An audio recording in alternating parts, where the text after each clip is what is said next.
Hi, Sandra here from Create in Spain, and yesterday I set myself a challenge to make as many cards as I could out of basically two pieces of A5 card that I had in some way stamped with one type of image.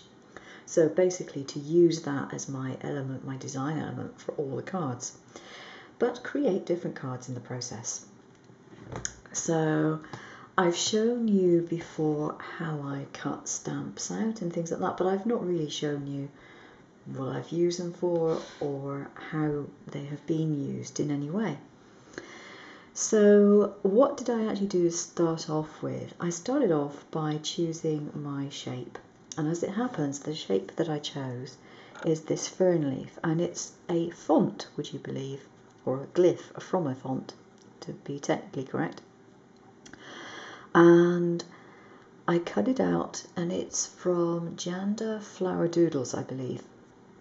They've got lots of different designs in various fonts that are suitable for this kind of thing. And I've cut it out in this foam table mat, as you can see. And the way to cut this stuff is to put it shiny side down on the mat and cut it that way. And it cuts beautifully, really nice, crisp, clear cut. And I've even cut it in a very small version. These are only about 1.5 centimeters high. But I cut out some of this size, some larger ones, and I cut out some small ones to keep for stamping later on. I figured, hell, while I've got the machine set up to cut it, I'll just cut a variety. So that's what I did. I then cut some of this thin table mat. What would I do with that table mat, I wonder? It's a very, very thin plastic table mat. And I cut it out. Now you could, if you space these out far wider apart, use it as a stencil. I wasn't interested in using it as a stencil, so I didn't bother doing that. I wanted the bits that came out of it. But I said if you spaced it out, you could have both. I was just trying to get as many out of that as possible. And the reason I wanted this is because I wanted to do some embossing. And this makes a really great thing for embossing, and I'll show you the results a bit later on. Okay, the next lot I cut out, I decided to cut out of a remnant of silver card. It's quite a thin card, cuts beautifully, and again gives a really nice result. And I just cut miscellaneous sizes to fit my card, and I just sort of placed it and thought, yeah, okay, I can squeeze another one in there and another one in there. So that was that. So what else did I decide to use? I decided to use some texture paste. Now this actually came out of a tube like so. This was a set from either Aldi or Lidl, I can't remember which, but I think it might have been Aldi. And there were something like 4 or 5 tubes of the stuff in the set. The ones that I've got here are the clear, the gold and the silver. And this one is a plain white one. There was also another one that was a fine sand. And I think there must have been another one. I'm sure there was 5, and I can't remember what the other one was, or indeed where it is, thinking about it. Perhaps it was one that I just didn't like. Now the fine sand was a rather coarse texture and I didn't like it, so I've handed that over to my hubby for DIY use. Why have I put this in a pot? I've put it in a pot because if you get some out of the tube and you don't use it all, you can't put it back in the tube. So I decided I would decant some into a pot. Now I've not kept this in a pot for very long, so I'm just trying it out to see how well it keeps. But other manufacturers sell texture paste in a pot, so I thought, why not? The other thing that I used was a glass coaster, and it's one that I had previously taken all the little bumps off the bottom and taken all the paint off. And I use that if I'm doing painting and I want to put some paint out, or if I want to do texture paste or something, I put it on here. And it provides a nice, easy, clean surface to use. And for spreading it, I just use a spreader or one of these things, just a palette knife. This is a very old, tatty one. So that's what I set out with, and I also used some glitter, and what else did I think that was about it actually. Apart from various things like, you know, ribbon maybe, or tape, that sort of stuff. Now I just wanted to have a quick word about the embossing paste. This is quite a thin piece of card. It's only, well, it's supposed to be 200 GSM, but it is pretty thin. And this was just the plain white embossing paste. And as you can see, because it's a thin card, it has kind of warped it where it gets the moisture in the card. So if you're going to use an embossing paste, use a thicker card. That's the moral of the tale. Or even something like watercolour paper will do. But that, yes, too thin. Not a good idea. This is one that I did with a slightly thicker card, and as you can see, it's not warped it in the same way.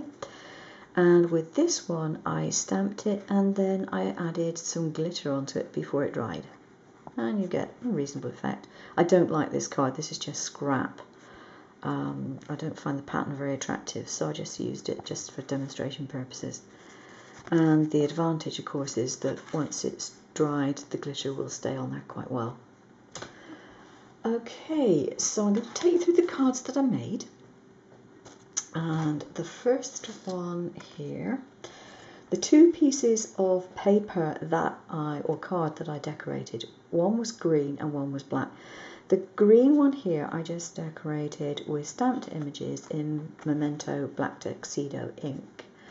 And then I cut pieces from it to make my cards. You can see my little silver foil coloured ferns. And this here is silver holographic. And the font, I believe, is Pearly Gates, and I really like this font. It's quite a delicate font, but it cuts really nicely, so I quite like that one. I hate green card, particularly this sort of colour green. I really don't like it. But I wanted to use it just to prove it could be done. This one was, I think, the last one that I did, in fact, and this was using whatever was left over from the supplies that I'd provided myself with, plus this particular piece, which was from a previous stamped project. So yeah, a bit of a mishmash, but it kind of works. And this one here is done with the clear paste. It takes quite a while to dry, so it's not the sort of thing you do in a hurry. Right, this one is more to my taste, and this one is a dark grey, and it is a textured card. And what I did with this is I put the textured paste on here, and I put the stamp into the texture paste and then stamped it onto the card in both a gold finish and the silver. Now what I would say is that if you're going to cut your stamps out of this stuff, don't do what I did and just use a single layer. Do a double layer for this. You can get away with this layer if you're just going to use a paint or ink. But if you're going to use the texture paste, because it's thicker, it will stand proud on your surface. And it will be easier to get a clean image if you've got a much thicker stamp. If you're using purchase stamps, you probably won't have the issue. And around the edge, I just have a very sparkly silver tape. This one is a much simpler version again, and it's very clear and plain. Now, these two cards do look kind of unfinished, and the reason they look unfinished is because they don't have a sentiment on them. They're designed to have a sentiment, but since I don't know what I'm going to use them for, what occasion, I haven't put a sentiment on, but they would normally have a sentiment to complete them. This one here, I designed so that it wouldn't have a sentiment. I didn't want it to have a sentiment. I quite like it. It's just got 2 layers of silver tape, and then a thin layer of the dark grey patterned underneath 3 fern leaves. And I think that one's quite attractive. I like that one. And my last one shows you the result of using those little plastic bits that were in this envelope here over the card and embossing it with my Evolution embossing machine. And I really like that one. I think it provides a really nice finish.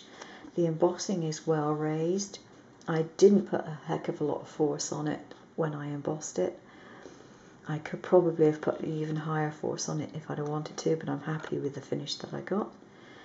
And again, the same font is just added along the front, and underneath there is a little bit of silvery coloured florist ribbon that I'd cut to fit and backed onto a piece of card so it sits proud. Okay, so those are the cards that I did, and as you can see they've all had the same element and they're all fairly different. What else can I tell you? Not a lot really. I think that's about it. Try it yourself. You'll find that a lot of fonts have got some really neat pictures and really neat glyphs in them, and you can create some really good artwork without having to even draw it yourself. This was just a challenge for me because I wanted to limit myself to one design element. And yeah, normally I decide, oh, I'll just make a card and then I make things to go on that card. But I decided just bulk make the elements. Now, the other thing to bear in mind is if you're cutting things out, like I've cut out of here, you can also use this as a stencil, either for your embossing, I keep calling it embossing paste, either your texture paste or just for inking or anything else like that. So bear in mind that the stuff that you cut out can also be part of your stash. You don't have to throw it all away. As I said, if I had spaced these better, I could use it as a stencil, but I spaced them very, very closely together, so they're not really suitable for that. But there's no reason why you can't keep the pieces that you cut your images from and end up increasing your stencil stash at the same time. Okay, thanks for watching. Take care. Bye-bye.